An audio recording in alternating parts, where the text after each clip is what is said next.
Hey everybody, it's me, Buffy G. Hey, just thought I'd shoot out a quick blog here for you today. Today is July 5th, 2016, and it's my second blog. I don't know if you watched the first one, but I'm putting out a segment of blogs, and it's all about my life. What do you want to know about me? So I'll just say this much. But my life, um, I think my life is interesting, so I thought maybe somebody else might think it was interesting, so come with me on my journey. So, in my previous one, I told you that I am a dialysis patient, and I've been on dialysis now again since April of 2015. And I'm currently living in Cypress, Texas. I don't think I like the way I look when I do that. Anyway, sorry if my makeup's a little weird today. It's not on fleek like it should be, but I will say that I like the colors. I hope you like it too. Anyway, so I'm going to tell you a little bit more about myself today. I recently arrived in Cypress, Texas from San Diego, California. I lived in San Diego, California for years, like 20 plus years in San Diego. I don't even have anything bad to say about San Diego. It's very, very expensive to live there, but I think it's a beautiful place, and I think I've met some great people, great friends over the years. But I wanted a little change up, so I've moved to Cypress, Texas, and hopefully meet or marry the person I'm going to spend the rest of my life with and buy a home. So I'm really looking forward to doing that. But there is a different part of my life. I receive dialysis treatments 3 days a week, and it has been a struggle here when I say it. And I say struggle, I mean a struggle to live, to even stay alive. So I had to take a deep breath with that one because it is a long story, but I'll try and tell it to you in different segments, okay? So I'll start off at my story at the beginning. So back in 2003, December 2003, I was diagnosed with end-stage renal disease, ESRD. And what that basically means is you have no kidney function or little to no kidney function. And how I found out about it was quite an amazing thing. At the time when I was diagnosed, I was living in Bradenton, Florida, which is close to Tampa, Florida. And I had moved there from after living in San Diego for years. And I moved there again to hopefully get ahead in life because the cost of living was better there. And, you know, I thought, okay, well, I'll try that out. It's tropical, just like San Diego. At least I thought it was. I moved there, and I was working for a real commercial real estate company. I really, really enjoyed my job. I was making pretty decent money, and I had my own place. And something wasn't right, though. I started feeling extremely tired. Now, mind you, I was working 12 hours a day, but I was young. I was 28 years old, and I really was having like the best time because I was learning a new field or a new trade, and I thought the video stopped. Field, and it was commercial real estate, so I really liked it. And so one day I'm at work and I'm feeling extremely tired, and I'm like, I don't know why, because I'm going home right after work, I'm taking a shower, and I am just like eating something really quick, or not even eating sometimes, and just going to bed because I'm so tired. And so I go to work one day and I'm in my office, and I was sitting there at the front desk. Actually, I'm at the front desk office at that time. And I'm sitting there, and I literally fall asleep at the desk for about, I'm thinking, what felt like a long time. Probably about 5 or 6 minutes, but that's unlike me because I'm really energetic, and I don't normally fall asleep like that when I go to work. And when I realize I've fallen asleep, I wake up in the middle of it, and my fingers are on my keyboard. And so I said to one of my coworkers, I was like, did you notice that I fell asleep at the desk? She was like, no, you fell asleep at the desk? She said, that's not like you. I was like, I know. I was like, well, I've been feeling very tired lately, and at that time, I hadn't found the primary care that I wanted to go to yet because I had just moved from Bradenton over to the St. Petersburg, which is closer to Tampa, for that job.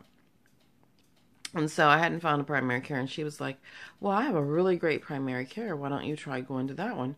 I was like, yeah, let me give her a call and see what she says. And she's like, she's a really good doctor. You'll love her. She helps me out, and, you know, I just think you'll really enjoy her.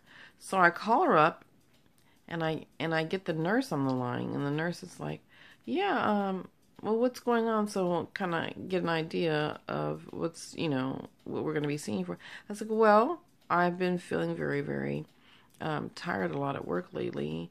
And I'm sleeping, like solid sleep at night. But I just don't know what's going on. And just now, I just fell asleep in the middle of the day for no reason. And she was like, okay, well, let me ask the doctor, could you hold on for a moment? I'm like, sure. She immediately comes back to the phone and says, yeah, well, can you come in at like 4:30 today? It's our last appointment, and the doctor said she'll see you.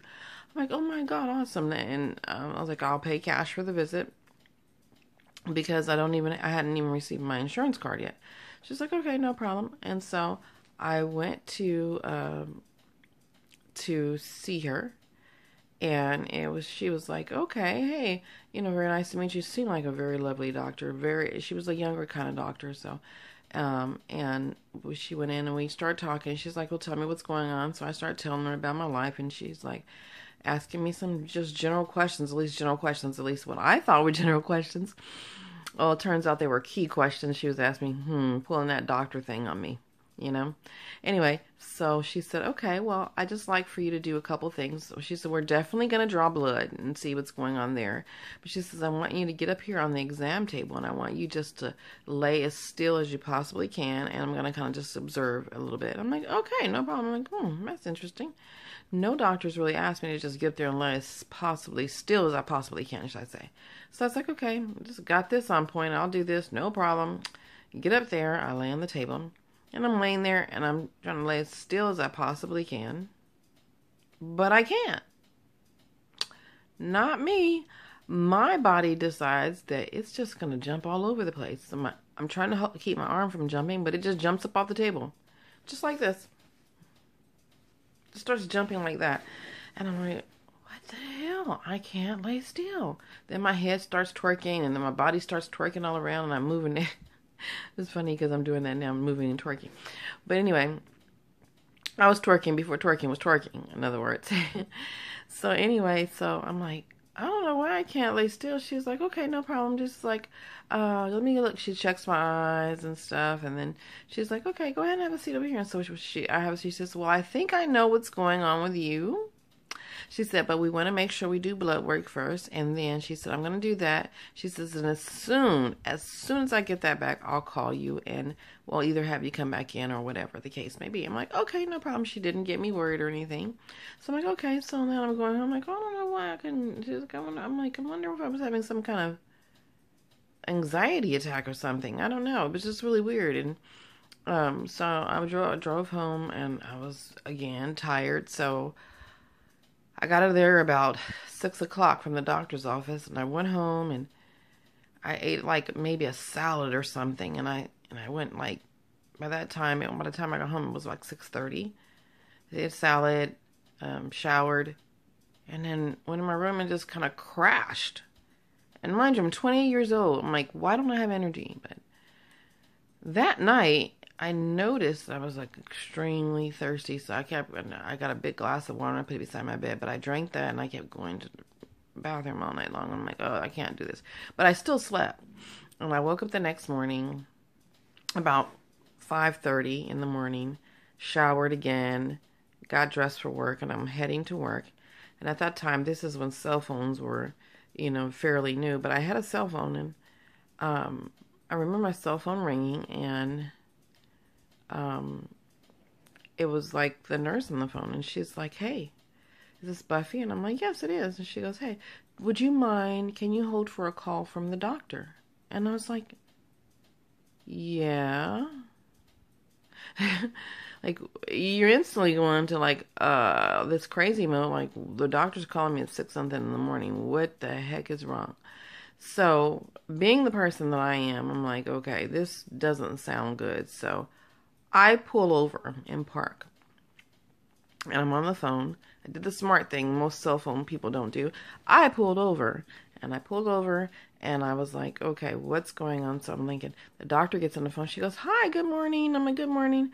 She says, hey, I got the results back from your blood work, and I wanted to talk to you about it. What are you doing right now? I was like, well, I just pulled over to the side of the road to listen. She said, good, okay. She says, well, I got to talk to you. And she says, I'm moving the camera because I just realized I might be a little too close. Well, anyway, she goes, I have some good news and some bad news for you. And I don't normally like to say that to patients, but I do. Which one of those would you like to hear first? And immediately, I'm like, I'd like to hear the bad news because let's just get this over with.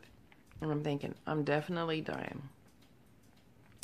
And she says, well, the bad news is that you are in end-stage renal disease. And at the time, I'm like, what the hell is that? And I'm like, she says, and what that means is you have little or no kidney function left in your body. And I'm like, what? Don't you kind of need your kidneys to survive? She goes, like, yeah, you definitely need them, but you have no kidney function left. And she said, furthermore, you have little to no blood left in your body. She says, I'm not even sure how you're alive or why you're alive, she says, but it is a miracle. She said, if I were to take the amount of blood that you have in your body and put that into any other human being right now, she said they would probably drop dead. You're in severe anemia, the most extreme state of anemia, which is no blood in your body. She said, we do what we call is a sedimentation rate, which is the amount of blood flow in your body, basically, and how fast your body, how thin your blood is, in other words. And she said, your blood is so thin that it dropped at such a high rate. She said, I need to get you, she says, help. She said, I said, well, what's the good news? She said, the good news is I can help you. I can definitely help you. I can get you help. I can get you better. She said, but we have to start right now. She said, and in good conscience, as a doctor, I can't let you drive any further. She says, I need you to come to the hospital immediately. I need you to stop everything you're doing. She says, I can call you an ambulance. I'm like, I don't want an ambulance call from me. She said, I can't let you drive. She said, do you have a coworker or a family member? I said, I have a coworker. So I ended up calling my coworker, and I was like, listen, they don't want me to drive. But what she didn't know is I drove to my job and told them. She says, I told them what happened. I'm like, listen, I can't drive back home, though. So my coworker ended up driving me back to my house. I took my trash out because I didn't know when I was going to be returning. I literally didn't know when I was going to be returning to my apartment. I was like sad.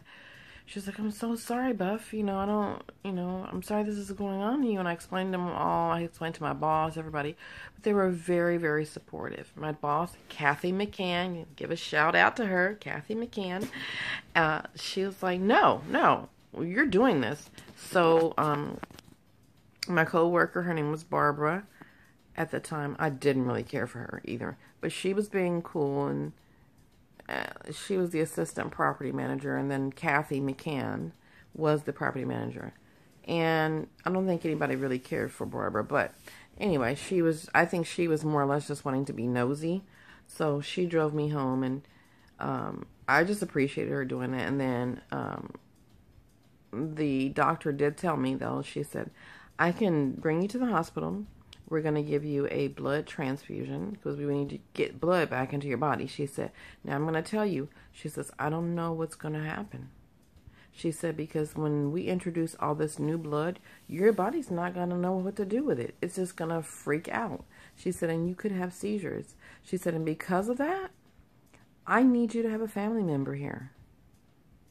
So at that time, my sister had already moved from Florida, so it was literally just me. So the closest relative I had would be my sister, who was living in Ohio at the time. And I really didn't want to alert my mom.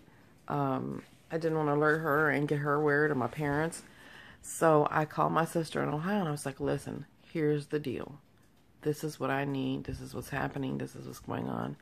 Can you get down here? She said, yes. I said, well, here's my address. I'm going to give you Rick's number, which was my ex-boyfriend at the time. I said he can probably pick you up at the airport because I called him and told him what happened. And he's like, yeah, I'll pick her up at the airport. I said, because I need her to be here in order for them to give me any treatment. He's like, yeah. He was totally being a sweetheart. And he was like, I'll do that. I said, let me give you her number. You guys can make the arrangements. But right now, I'm talking to the doctor. The doctor said, as long as I know that one of your relatives will be here, I can go ahead and start. We really need to get started right now. I need to get you some blood. So I was like, okay, I'll sign the paperwork. So I gave him my sister's information and everything. And my sister knew the hospital. I gave everything to my ex-boyfriend. I literally left it in his hands to pick her up at the airport and get her there and everything. And he's like, oh, don't worry, I'll take care of it. I said, because I have to get this started. So, right after that, I told the doctor all the information. They were okay with that. They was like, okay, well, we'll go ahead and give you a blood transfusion because we really need to get you some blood so you can start feeling better and we can get this situation started. She says, we're going to be doing dialysis on you, which was a process of cleaning your blood. But in order for me to clean your blood, first I have to give you some blood. I have to give you some blood and then I have to clean the blood. And that starts pulling toxins out of your system. I'm like, okay. So I'm going to tell you what happened at this point, and then I'm going to end this blog for the day because I think I'm like on almost 20 minutes. So anyway, they blood type me, and it turns out I'm A positive, I'm sorry. And so they're like, great, we can bring in some blood for you. Oh, my hair needs to be done over again. I have to talk to my sister to get that done. Anyway, off subject, back on. Hello. I'm back on subject. Anyway, so I get blood typed, and they start bringing in blood. And they end up giving me 7 units of blood. That's how much blood I needed. I needed a lot of blood. And apparently, into my 3rd or 4th unit into the blood, that was working fine. And then they got the blood in, and I just started feeling a little strange, but they wanted to, I suffered a major seizure, in other words. And it was called, I believe I'm pronouncing this right, a grand mal seizure, which is one of the worst seizure, if not the worst seizure that you can possibly suffer. And when that happened, I don't remember it, but I woke up hours and hours later. And when I woke up, I think I woke up hours later, it was either a day later, but I woke up, they had me hooked to a dialysis machine, giving me dialysis, and my entire bed was padded with all this padding. And I'm looking around and I'm saying to myself, what is going on? Dun, dun, dun. Well, at least that's the music that you would hear when someone's giving you like a thing that's happening to them and they don't know what's going on. So I'm going to end my vlog here.